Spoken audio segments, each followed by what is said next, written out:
Hello दोस्तों, welcome back to our YouTube channel education river. और आज हम इस वीडियो में बात करने वाले हैं वन दरोगा के सिलेबस के लिए। तो देखिए, ये वीडियो काफ़ी ज़्यादा हेल्पफुल रहने वाली है उन लोगों के लिए जो कि इस एग्ज़ाम को देने वाले हैं। और सिलेबस डिस्कस करने से पहले अगर आप ये फॉर्म फिल कर रहे हैं तो आपको ये बातें भी बहुत अच्छे से जान लेनी है कि हाइट इसमें काफ़ी इंपॉर्टेंट रोल प्ले कर रही है। देखिए, अगर आप प्लेन्स में है यानी मैदानी में है तो पुरुष के लिए हाइट जो है वो 163 सेंटीमीटर होनी है और महिलाओं के लिए 150 सेंटीमीटर होनी है। लेकिन अगर आप हिल एरिया में है या पर्वतीय एरिया में है या फिर आप गढ़वाली कुमाऊनी मतलब आपके पास इनका सर्टिफिकेट वगैरह है तो आपके लिए जो हाइट है वो पुरुष के लिए 152 सेंटीमीटर और महिला के लिए 145 सेंटीमीटर है। तो हाइट को पहले आप देख लीजिए, कहीं ऐसा हो कि आपने फॉर्म फिल कर दिया और आपको हाइट के बारे में बाद में पता लगे, तो इसको आप क्राइटेरिया जरूर ध्यान में रखें। साथ ही साथ इसमें फिजिकल एग्जाम भी होता है जिसमें पुरुषों के लिए 25 किलोमीटर की रनिंग है और महिलाओं के लिए 14 किलोमीटर। बट ये जो रनिंग है आपको 4 घंटे में पूरी करनी है, पुरुष और महिला दोनों के लिए। और ये जो फिजिकल एग्जाम है ये पहले आपका रिटन होगा, फिर उसके बाद फिजिकल होगा। और इसमें हमारा जो रिटन एग्जाम है वो 100 नंबर का रहेगा, जिसमें एमसीक्यू टाइप क्वेश्चन रहेंगे और 2 घंटे की ये एग्जाम रहेगा। हमारे टाइम पे क्या हुआ था कि जो 33 क्वेश्चन थे वो केमिस्ट्री के आए थे, 33 क्वेश्चन जो थे फिजिक्स के थे और 34 क्वेश्चन बायोलॉजी के थे। और हमारे टाइम पे सिलेबस में सिर्फ केमिस्ट्री, फिजिक्स और बायोलॉजी ही था, इसी पैटर्न के अकॉर्डिंग आया था। खैर, अभी सिलेबस थोड़ा चेंज हो गया तो हम उसी के बारे में डिस्कस करेंगे। साथ ही साथ हम देखेंगे कि कौन से टॉपिक है इंपॉर्टेंट है और क्या बुक्स जो है वो हमें प्रेफर करनी चाहिए इस एग्जाम को फिल करने से पहले। आप इसका अच्छे से नोटिफिकेशन पढ़ लीजिएगा। बाकी देखिए, सबसे पहली जो यूनिट है वो फिजिक्स से दे रखी है, यूनिट फर्स्ट जो है वो फिजिक्स है। देखिए, फिजिक्स के लिए आप सबसे पहले 9th और 10th के इन चैप्टर को आप अच्छे से पढ़ लीजिए। इंपॉर्टेंट ये नहीं है कि आपको क्या टॉपिक चूज करना है, बट आपको मोशन फिजिक्स का, force and law of motion, gravitation, work and energy and sound. और क्लास 10th की बुक में आप लोग light, reflection and reflection, the human I and colourful world, electricity and magnetic effect and electric current, ये chapter आप physics के लिए बहुत अच्छे से कर लीजिए 9th और 10th की एनसीईआरटी से। फिर अब हम एक एक करके डिस्कस करते हैं कि कौन सा टॉपिक है जो आपको बिल्कुल ही नहीं छोड़ना चाहिए एग्जाम पॉइंट ऑफ व्यू से। तो देखिए, फिजिक्स में सबसे पहला चैप्टर है मोशन, जो कि आपको 9th में भी सबसे पहले मोशन ही दिखेगा। लेकिन मोशन में यहाँ पे ये कुछ टॉपिक है वो बिल्कुल नहीं छोड़ने हैं, जैसे डिस्टेंस और डिस्प्लेसमेंट इंपॉर्टेंट टॉपिक होता है। और स्पीड, वेलोसिटी भी इंपॉर्टेंट है। नॉन यूनिफॉर्म, यूनिफॉर्म मोशन के ग्राफ से क्वेश्चन बहुत पूछे जाते हैं, वो आपको आने चाहिए। एक्सीलरेशन पे क्वेश्चन है, इक्वेशन ऑफ मोशन पे क्वेश्चन आते हैं, काफी इंपॉर्टेंट आ जाता है। और सर्कुलर मोशन भी आप कर लीजिए, उस पे भी क्वेश्चन बनते हैं। Force and motion and Newton law of motion very important है। इनर्शिया ऑफ बॉडी पे क्वेश्चन आते हैं और कंजर्वेशन ऑफ मोमेंटम एक एलिमेंट्री आइटम, मतलब ओवरऑल मोशन काफी इंपॉर्टेंट चैप्टर है। अगर आप 9th से करेंगे आपके ऑलरेडी कंसेप्ट भी क्लियर होगा और आपके बहुत अच्छे से प्रिपरेशन भी हो पाएगी। ग्रेविटेशन में आप यूनिवर्सल लॉ ऑफ ग्रेविटेशन कर सकते हैं। एक्सीलरेशन ड्यू टू ग्रेविटी के क्वेश्चन भी इंपॉर्टेंट आते हैं। Mass and weight of free fall भी आप कर सकते हैं, ये चैप्टर भी इंपॉर्टेंट है। फ्लोटेशन में प्रेशर कर लीजिए, आर्किमिडीज प्रिंसिपल को पढ़ लीजिए, अच्छा इंपॉर्टेंट है। बॉयंसी पे क्वेश्चन आ जाते हैं, तो ये टॉपिक काफी इंपॉर्टेंट है इसमें फ्लोटेशन में। Work energy power very important है, इसको बिल्कुल भी नहीं छोड़िए, इसको करिएगा। वर्क डन बाय फोर्स काफी इंपॉर्टेंट है, इस पे क्वेश्चन भी आता है। एनर्जी पे क्वेश्चन आते हैं और सबसे इंपॉर्टेंट पावर। पावर पे हमारे टाइम पे 2 क्वेश्चंस, एक ही एग्जाम पे 2 क्वेश्चन पूछे गए थे पावर से, इंपॉर्टेंट है ये। काइनेटिक एंड पोटेंशियल एनर्जी और लॉ कंजर्वेशन ऑफ एनर्जी पे भी क्वेश्चन आता है, तो पावर वाला एनर्जी वर्क वाला चैप्टर वेरी इंपॉर्टेंट है। इलेक्ट्रिसिटी एंड मैग्नेटिज्म में चार्ज, पोटेंशियल, इनके बारे में इंपॉर्टेंट है। ओम्स लॉ, रेजिस्टेंस और सीरीज और पैरेलल कॉम्बिनेशन पे जो क्वेश्चन होते हैं वो भी काफी पूछे जाते हैं। और हीट का इफेक्ट भी पूछा जाता है, इलेक्ट्रिक पावर से क्वेश्चन आ जाते हैं। और जो इनका रिलेशन होता है पावर का, वोल्टेज का और करंट का, रेजिस्टेंस का, इन पे क्वेश्चन पूछे जाते हैं। मैग्नेटिक फील्ड आप पढ़ लीजिए, ये भी इंपॉर्टेंट क्वेश्चन बनता है। और इलेक्ट्रोमैग्नेटिक इंडक्शन पे क्वेश्चन आते हैं। DC AC very important, Fleming का राइट हैंड रूल पे क्वेश्चन आता है, फ्लेमिंग के लेफ्ट हैंड रूल से क्वेश्चन आता है। एडवांटेज ऑफ एसी और डीसी पे भी हमारे टाइम पे क्वेश्चन आया था, काफी इंपॉर्टेंट है। इंड्यूस करंट भी आप देख सकते हैं, बट मैग्नेटिक फील्ड में इंपॉर्टेंट टॉपिक देखिए, काफी इंपॉर्टेंट रहते हैं। हीट पे क्वेश्चन आते हैं, जैसे हीट हीट क्या है उसको आपने पढ़ना है। यूनिट ऑफ हीट पे अक्सर कन्वर्जन पे क्वेश्चन पूछे जाते हैं, जूल और कैलोरी पे जो क्वेश्चन बनता है, स्पेसिफिक हीट पे क्वेश्चन आ जाता है। और न्यूटन लॉ ऑफ कूलिंग पे क्वेश्चन आता है। Transmission of heat, conduction, convection और रेडिएशन पे क्वेश्चन आते हैं। तो हीट पे भी आप कुछ चैप्टर कर सकते हैं, लेकिन लाइट वाला चैप्टर वेरी इंपॉर्टेंट है, इस पे तो हर एक चीज पे क्वेश्चन बनता है। जैसे reflection of light at plane and curve surface पे क्वेश्चन आता है। Image focus by spherical mirror पे क्वेश्चन आता है। और लेंस पे क्वेश्चन आते हैं, फोकल लेंथ पे क्वेश्चन आते हैं। Refraction of light, refractive index पे क्वेश्चन आता है। इमेज फॉर्मेशन बाय लेंस, इस पे भी वेरी इंपॉर्टेंट है। पावर ऑफ लेंस पे क्वेश्चन आते हैं। ह्यूमन आई पे भी क्वेश्चन आते हैं। Reflection of light through prism पे बहुत ज्यादा क्वेश्चन आते हैं। Scattering of light very important है। And daily life example of this effect, rainbow पे क्वेश्चन आता है। और एप्लीकेशन ऑफ स्फेरिकल मिरर और लेंस पे भी क्वेश्चन बनते हैं। साउंड इंपॉर्टेंट है, nature of sound, propagation of sound in various media, speed of sound, range of human, ये भी इंपॉर्टेंट है। अल्ट्रासाउंड पे क्वेश्चन आते हैं। Reflection of sound, echo and sonar पे क्वेश्चंस पूछे जाते हैं, तो साउंड भी काफी इंपॉर्टेंट चैप्टर है। एटमॉस्फेयर पे आप पढ़ सकते हैं, एटमॉस्फेयर और उसका कंपोजिशन क्या है, ये भी क्वेश्चन बन जाता है। And condensation of water vapour in atmosphere पढ़ लीजिएगा, इंपॉर्टेंट है। ग्रीन हाउस इफेक्ट, तो एटमॉस्फेयर पे खैर ये टॉपिक इंपॉर्टेंट है, बाकी भी इंपॉर्टेंट है। अगर आपके पास टाइम नहीं है तो आप इसके कुछ टॉपिक को स्किप कर सकते हैं, बट ये टॉपिक आप कर लीजिएगा इसमें। लेकिन फिजिक्स के लिए मैं आपसे यही सजेस्ट करूंगी कि फिजिक्स में आप 9th और 10th के इन टॉपिक्स को अच्छे से आपको पढ़ना है। क्या आगे देखते हैं यूनिट सेकंड। तो यूनिट सेकंड यानी केमिस्ट्री के टॉपिक है, इसमें क्या क्या इंपॉर्टेंट है और आपको क्या पढ़ना है। तो वही सबसे पहले आपको 9th और 10th के केमिस्ट्री के चैप्टर अच्छे से पढ़ लेने हैं। जैसे कि फर्स्ट चैप्टर है matter in our surrounding, is matter around us pure, atom and molecule and structure of atom and chemical reaction and equation, acid base salt, metal and non metal and carbon and its compound. मतलब ये 8 chapter आपको chemistry के बहुत अच्छे से पहले पढ़ लेने हैं, बेसिक अपने क्लियर करना है। फिर अगर कुछ टॉपिक रह जाते हैं तो मैं यहाँ पे सजेस्ट कर देती हूँ कि इसमें से क्या इंपॉर्टेंट टॉपिक्स है जो आपको करने ही करने हैं। जैसे मैटर एंड इट्स प्रॉपर्टी में आपको सॉलिड, लिक्विड और गैस क्या है, इनके कैरेक्टरिस्टिक्स क्या है, शेप, वॉल्यूम, डेंसिटी के बारे में पता होना चाहिए। आपको पता होना चाहिए कि melting, freezing, evaporation, factor of acting, evaporation, condensation, sublimation क्या है, इनका कन्वर्जन कैसे होता है। अक्सर इस पे बहुत क्वेश्चन आता है कि सॉलिड से लिक्विड बनना है या सॉलिड से गैस बनना है, कन्वर्जन क्या है, इसको हम क्या करेंगे, तो वो चीजें इंपॉर्टेंट तरीके से पूछी जाती हैं। Solid, colloidal and suspension media के बारे में भी आपको पढ़ लेना है। हेटेरोजेनस और होमोजेनस मिक्सचर आप एक डेफिनेशन पढ़ सकते हैं और इनके बारे में थोड़ा बहुत ओवरव्यू कर सकते हैं इसके लिए। बाकी particle nature and it's basic unit में वेरी इंपॉर्टेंट है, इसको आपको करना ही है। जैसे एटम एंड मॉलिक्यूल्स के बारे में आपको पढ़ना है। Law of chemical combination, law of conservation of mass, mole concept काफी इंपॉर्टेंट होता है टॉपिक। साथ ही साथ आपको molecular mass, atomic mass, of mole to mass of the particle and numbers and chemical formula of common compound, ये चीजें भी आपको पता होनी चाहिए। तो काफी इंपॉर्टेंट है। बाकी स्ट्रक्चर ऑफ एटम में इलेक्ट्रॉन, प्रोटॉन, न्यूट्रॉन्स पढ़ सकते हैं। रदरफोर्ड का मॉडल्स इंपॉर्टेंट है और इलेक्ट्रॉनिक कॉन्फ़िगरेशन से अक्सर क्वेश्चन आता है, वेरी इंपॉर्टेंट है। आइसोटोप्स एंड आइसोबार आपको बहुत इंपॉर्टेंट टॉपिक है। एसिड बेस एंड सॉल्ट में डेफिनेशंस पढ़ लीजिए और पीएच का कांसेप्ट पढ़िए, काफी इंपॉर्टेंट हो जाता है। साथ ही साथ जो प्रिपरेशन है इनके आपको फॉर्मूला भी पता होना चाहिए। Sodium hydroxide, bleaching powder, baking soda, washing soda, plaster of Paris, काफी इंपॉर्टेंट टॉपिक है इसमें। और रिएक्शन आप पढ़िए कि मेटल्स का कार्बोनेट और मेटल हाइड्रोजन कार्बोनेट को एसिड के साथ रिएक्शन कराने पे क्या होता है, काफी इंपॉर्टेंट है ये reaction. Reaction of metallic oxide with acid and reaction of non metallic oxide with base, strength of acid and base पे भी क्वेश्चन पूछे जाते हैं। केमिकल रिएक्शन में आप केमिकल इक्वेशन तो पढ़िए कि केमिकल इक्वेशन कैसे लिखी जाती है। टाइप ऑफ केमिकल इक्वेशन काफी इंपॉर्टेंट है। Combination, decomposition, displacement, double displacement, precipitation, utilisation, oxidation, reduction, density, पूरा ही टॉपिक इंपॉर्टेंट है। मेटल एंड नॉन मेटल में मेटल क्या है, नॉन मेटल क्या है, पता होना चाहिए आपको। और इसमें आप ये वाला भी कर सकते हैं, मतलब अगर आपके पास टाइम है तो आप इस चैप्टर को कर सकते हैं, बट इसमें कोरिजन एंड इट्स प्रिवेंशन को पढ़ लीजिए, काफी इंपॉर्टेंट है। कार्बन कंपाउंड तो बहुत इंपॉर्टेंट ही है।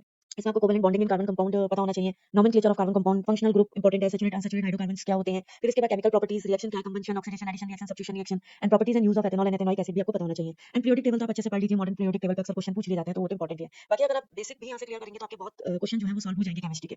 फिर हम बायोलॉजी की बात करते हैं। देखिए बायोलॉजी के लिए भी थोड़ा मैं आपको 9th और 10th तो सजेस्ट कर ही रही हूँ, बट आप 11th और 12th की बायोलॉजी की बुक भी देखिए, क्योंकि अगर आप इसके यूनिट 4th और 5th के टॉपिक देखेंगे वो बहुत ज्यादा सिमिलर आपको 11th और 12th की बायोलॉजी की बुक्स में मिलेंगे। खैर एनीवेज आपको इसमें 9th के चैप्टर में आपको the fundamental unit of life, tissue और इंप्रूवमेंट इन फूड रिसोर्स, और 10th में life process, control and coordination, how do organism reproduce, heredity और आवर एनवायरनमेंट, ये टॉपिक आपको अच्छे से करना है फॉर बायोलॉजी के लिए।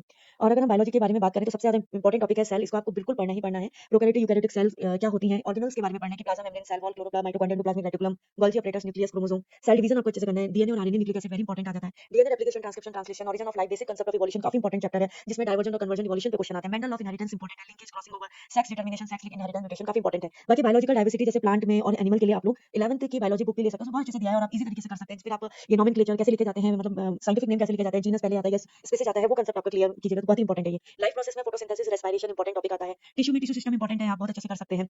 उसके बाद कंट्रोल एंड कोऑर्डिनेशन में मैं सही में बताऊं तो हार्मोन तो आप बिल्कुल मत छोड़िए, बेसिक न्यूरॉन आप कर लीजिएगा अगर आपको बहुत टफ लगता है, बट फिर भी आप हार्मोन को मत छोड़िए, हार्मोन काफी इंपॉर्टेंट टॉपिक्स रहता है। रिप्रोडक्शन में तो प्लांट, एनिमल और सेक्सुअल रिप्रोडक्शन कर सकते हैं, और एचआईवी और एड्स जैसी बीमारियों के बारे में थोड़ा सा पढ़ लीजिएगा कि क्या है और क्या नहीं है। ह्यूमन हेल्थ एंड डिसीज में आपसे जितना भी है ये पूरा इंपॉर्टेंट है, अक्सर क्वेश्चन पूछ लिए जाते हैं। आपको मैं सीरियसली बोलूं तो आप 12th की बुक का जो 8 चैप्टर है उसका कर लीजिए, आपके मोस्ट ऑफ द टॉपिक जो है वो 12th की बुक से इसके कवर हो जाएंगे, हेल्थ, ह्यूमन हेल्थ के लिए। बाकी एक क्वेश्चन ये भी आता है क्या बंद दरोगा के एग्जाम के लिए बायो से क्वेश्चन ज्यादा आते हैं। ठीक है, अगर मैं आपको अपने टाइम की बात बताऊं तो हमारे टाइम पे तो फिजिक्स के भी 33 क्वेश्चन थे, केमिस्ट्री के भी 33 थे और बायोलॉजी के 34 मतलब एक ही क्वेश्चन ज्यादा था।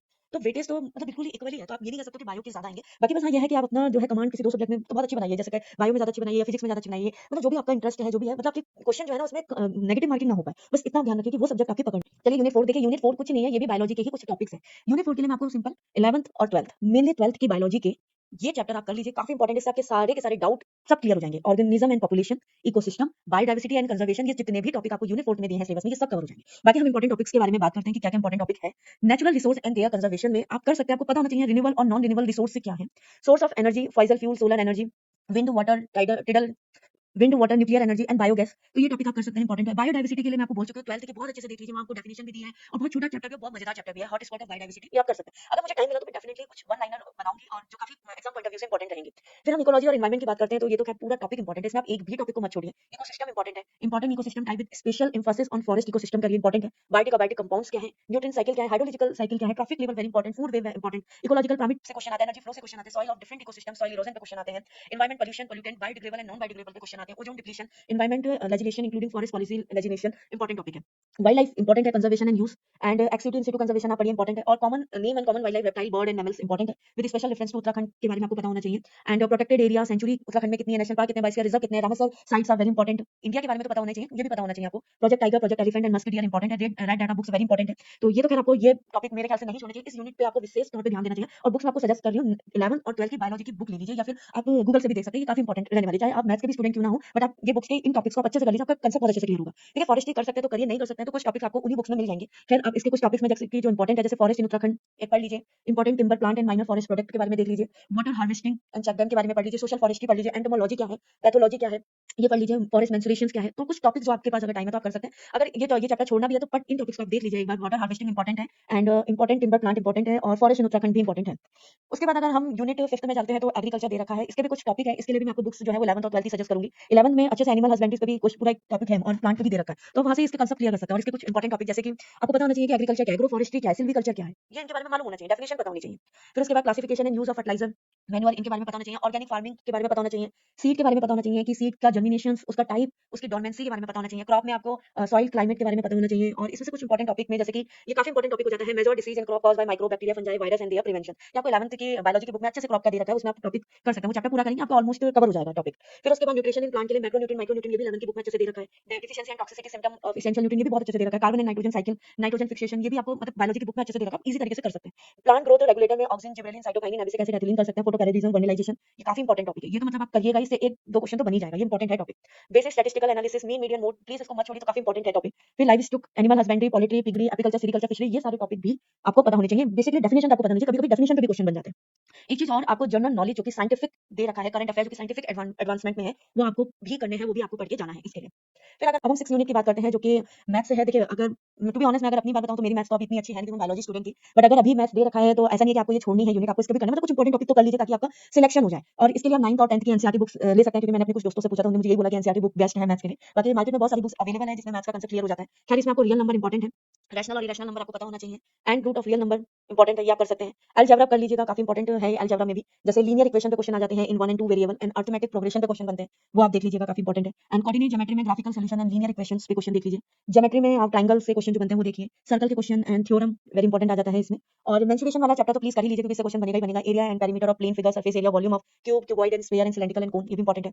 ट्रिग्नोमेट्री में आप trigonometric ratio of accurate angle in right angle triangle, ये इंपॉर्टेंट है। Problem on height distance important है। स्टैटिक्स में सबसे इंपॉर्टेंट टॉपिक है प्रोबेबिलिटी, इसको आप करिए, इंपॉर्टेंट है। मीन मीडियन मोड तो खैर अगर आप यहाँ भी करोगे ऊपर के लिए यूनिट 50 के लिए भी करोगे तो भी दोनों के लिए सेम हो जाएगा। Graphical and representation of statistical data important है। तो मतलब कुछ टॉपिक जो है वो आप मैथ्स के कर लीजिए और थोड़े क्वेश्चन लगा लीजिए, जिससे क्या होना आपका।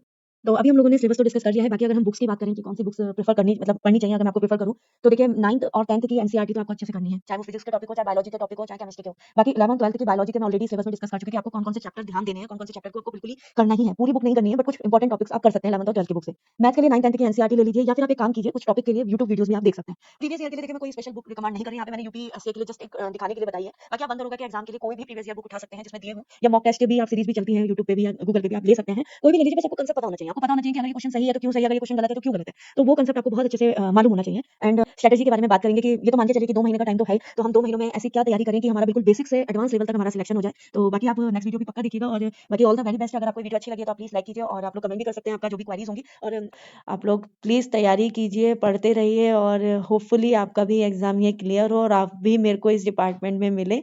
And guys, thank you so much for watching this video.